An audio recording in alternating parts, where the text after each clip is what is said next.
Somo.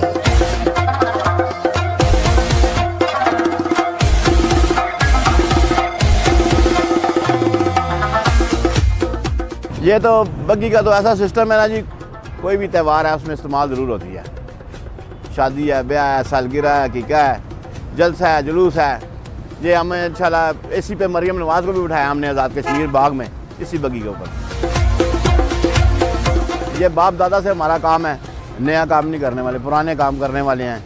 Committee चौक इसलिए इस जगह का नाम रखा गया, यहाँ घोड़ा कमेटी होती थी किसी दौर में, अंग्रेज़ दौर में, इसीलिए कमेटी चौक इसका नाम है। ठीक है। उसके अलावा आप जहाँ में कहीं जाएंगे कमेटी चौक को, बग्गी आपको यहाँ से मिलेगी, डांस वाले घोड़े मिलेंगे, डोली मिलेगी, बैंड वगैरह सब कुछ यहाँ से मिलेगा। तो कोई कहता है जी फलां किस्म की सजावट हो, कोई कहता है जी ऐसी सजावट हो, कोई कहता है छतरी नहीं हो, कोई ये फूल नए लगे हो। Somo. आप अगर कहें नारायण का गान जाना है वहाँ भी हम जाएंगे। पिंडी शहर में जौन सा इसका रेट है 6-7 हज़ार 5 हज़ार भी चल जाता है। इस्लामाबाद में 10, 15, 12 ऐसी रवाज जाए 25-30, मतलब कोई ऐसा काम होता है पैदल जाती है, कोई ऐसा होता है लोड करके लेके जानी पड़ती है।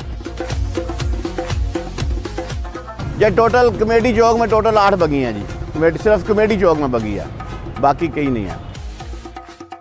शेख रशीद साहब के 2 दफ़ा गया हूँ जी, लेकिन उसके भतीजे को बैठाया, शेख रशीद साहब को नहीं बैठाया।